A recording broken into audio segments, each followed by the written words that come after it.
नमस्कार, आप सभी का स्वागत है मनी टाइम में और मैं हूं आपके साथ सिमरनजीत सिंह। इसमें हम बात करने वाले हैं दिन भर की कुछ बड़ी बिजनेस और पर्सनल फाइनेंस से जुड़ी खबरों की और आपको उनका असर भी बताने की कोशिश करेंगे। तो आज की बुलेटिन की शुरुआत करते हैं वित्त मंत्रालय के फरवरी की मंथली इकोनॉमी रिव्यू से।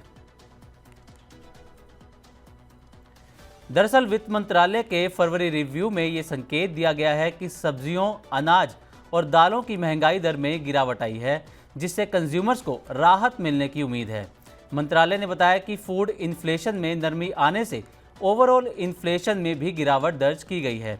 मंत्रालय ने कहा कि अनाज की महंगाई में लगातार गिरावट आ रही है और फरवरी 2025 में ये 6.1% हो जाएगी। हालांकि इस रिपोर्ट में कुछ चुनौतियों की तरफ भी इशारा किया गया है। फाइनेंस मिनिस्ट्री ने चेतावनी दी है कि ग्लोबल ट्रेड में बढ़ता टैरिफ और अन्य नीतियां भारत के एक्सपोर्ट पर नेगेटिव असर डाल सकती हैं।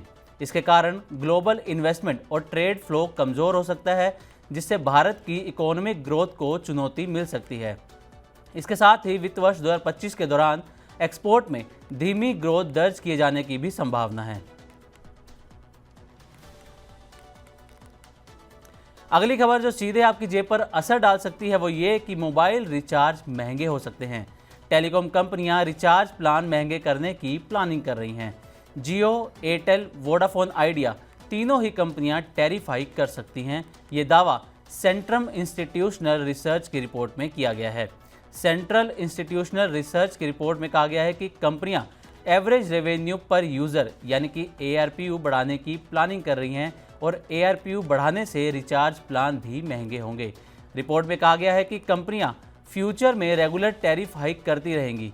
यूज़र्स प्रीमियम प्लान ले रहे हैं और इससे प्रति यूज़र ज़्यादा खर्च होगा। इस तरह कंपनियों के रेवेन्यू में बढ़ोतरी होगी। आपको बता दें कि पिछले साल यानी 2024 में 3 जुलाई से कंपनियों ने 25% तक टैरिफ हाइक किया था। 2024 से पहले 2021 और 2019 में भी कंपनियों ने रिचार्ज प्लान महंगे किए थे। तो अगर अब फिर से कंपनियां रिचार्ज प्लान महंगे करती हैं तो आपकी जेब पर इसका सीधा असर पड़ सकता है। अगली खबर भी टेलीकॉम सेक्टर से जुड़ी है। दरअसल मोबाइल यूजर्स को अब जल्द ही BSNL की 5G सर्विस मिल सकती है और इसकी जानकारी खुद BSNL के CMD रॉबर्ट जे रवि ने दी है। उनका कहना है कि BSNL आने वाले महीनों में कई शहरों में 5G की शुरुआत करने जा रही है और दिल्ली से इसकी शुरुआत हो भी चुकी है। दिल्ली में पिछले साल पायलट प्रोजेक्ट के तहत BSNL के 5G शुरुआत हुई थी, जिसे नेटवर्क एज ए सर्विस यानी नास के तौर पर इस्तेमाल किया जा रहा है। रवि के मुताबिक घरेलू वेंडर्स के साथ मिलकर 5G शुरू किया गया था। अब 5G का विस्तार और तेज़ करने की योजना है। अगले कुछ महीनों में 5G की शुरुआत के लिए कुछ शहरों की पहचान की जा रही है और जल्द से जल्द 5G शुरू करना कंपनी का टारगेट है। सिर्फ 5G ही नहीं, कंपनी इसी के साथ साथ 4G की भी पूरे देश में शुरुआत कर रही है।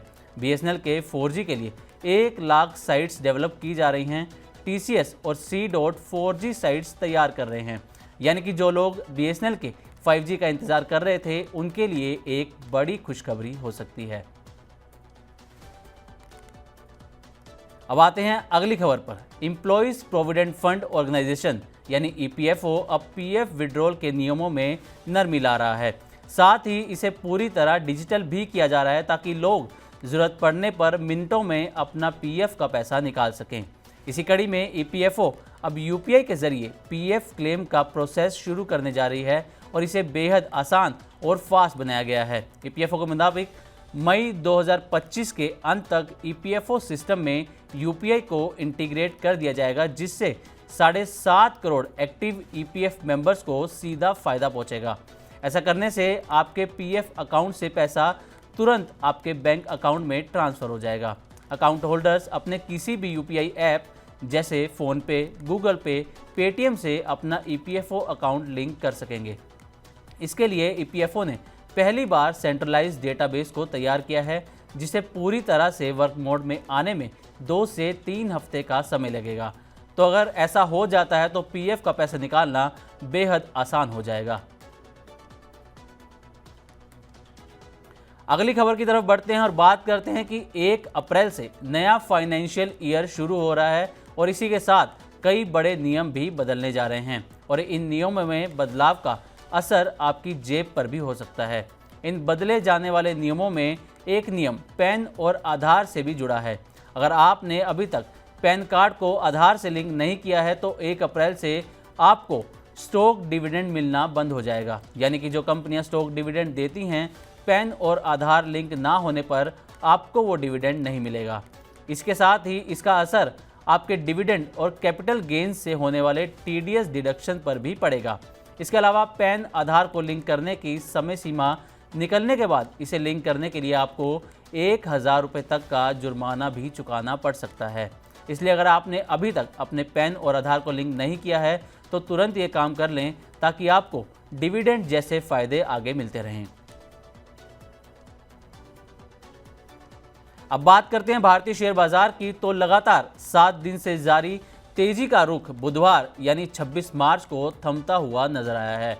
सेंसेक्स और निफ्टी सहित सभी ब्रॉड मार्केट इंडेक्स और सेक्टोरल इंडेक्स भी लाल निशान में बंद हुए हैं, जिससे बाजार में हुई व्यापक चौतरफा बिकवाली का पता चलता है। सेंसेक्स जहां 728 अंक की गिरावट के साथ बंद हुआ है, वहीं निफ्टी में 181 अंक की गिरावट दर्ज की गई है। सेंसेक्स 0.93% की गिरावट के साथ 728 अंक टूटकर 77,288 अंक पर बंद हुआ। वहीं निफ्टी 0.77% की गिरावट के साथ 181 अंक टूटकर 23,486 अंक पर बंद हुआ। तो लगातार 7 दिन की तेजी के बाद आज भारतीय शेयर बाजार में गिरावट दर्ज की गई है। अगली खबर आईपीओ से जुड़ी है। दरअसल भारतीय ई कॉमर्स सेक्टर्स में जल्द ही हलचल मचने वाली है। सस्ते प्रोडक्ट के साथ ई कॉमर्स सेक्टर में कंपटीटर्स को परेशान करने वाली मीशो अब आईपीओ के साथ शेयर बाजार में कदम रखने की तैयारी कर रही है। सॉफ्ट बैंक समर्थित मीशो इस साल के अंत तक करीब 8,300 करोड़ रुपए का आईपीओ लाने की तैयारी कर रही है। अगर कंपनी की यह प्लानिंग सफल होती है तो मीशो वॉलमार्ट समर्थित फ्लिपकार्ट से पहले भारतीय शेयर बाजार में एंट्री कर लेगी। कई मीडिया रिपोर्ट्स में यह दावा किया गया है कि मीशो ने अपने आईपीओ के लिए Morgan Stanley, Kotak Mahindra capital और सिटी को एडवाइजर नियुक्त किया है। इसके अलावा जेपी मॉर्गन को भी इस प्रक्रिया में शामिल किया जा सकता है। तो अब देखना यह होगा कि मीशो इस वैल्यूएशन पर आईपीओ लाने में सफल होती है या नहीं। अब बढ़ते हैं आखिरी बुलेटिन की तरफ, और ये खबर भी आईपीओ से ही जुड़ी है। दरअसल नेशनल स्टॉक एक्सचेंज यानी एनएसई का आईपीओ इस साल के सबसे बड़े और मोस्ट अवेटेड लिस्टिंग में से एक है। निवेशक इसका लंबे समय से इंतजार कर रहे हैं। इतना ही नहीं, खुद एनएसई भी काफ़ी वक्त से खुद को बॉम्बे स्टॉक एक्सचेंज यानी बीएसई पर लिस्ट करने की प्लानिंग में लगी हुई है, लेकिन रेगुलेटरी अड़चनों ने इसके प्लान पर ब्रेक लगा दिया था। मगर इस सिलसिले में अब सेबी के चेयरमैन तुहीन कांत पांडे ने ताज़ा अपडेट दिया है। सेबी चीफ तुहीन कांत पांडे ने कहा कि वो इस मामले को देखेंगे। साथ ही उन्होंने कहा कि हम किसी खास कंपनी पर जवाब नहीं देते, लेकिन हाँ, वह इसे ज़रूर देखेंगे कि इसमें क्या दिक्कतें आ रही हैं। साथ ही इस पर विचार करेंगे कि इसे कैसे आगे बढ़ाया जाए और इसके क्या मुद्दे हैं। बता दें, पिछले महीने ही एनएसई की वैल्यूएशन में ज़बरदस्त उछाल देखने को मिला था। 2024 में भारत के सबसे बड़े स्टॉक एक्सचेंज की वैल्यूएशन 201% बढ़ गई है। मंगलवार को रिलीज हुई 2024 हुरुन इंडिया 500 लिस्ट के मुताबिक अब एनएसई की वैल्यूएशन 4.7 लाख करोड़ रुपए हो गई है। तो अगर एनएसई का आईपीओ आता है तो ये निवेशकों के लिए अच्छी खबर हो सकती है। तो ये थी मनी टाइम में आज की कुछ बिजनेस और पर्सनल फाइनेंस से जुड़ी खबरें। आज के लिए बस इतना ही। उम्मीद करते हैं आपको आज का मनी टाइम पसंद आया होगा। इसी तरह की और भी खबरों से अपडेट रहने के लिए देखते रहें मनी 9 और सब्सक्राइब करें हमारा चैनल।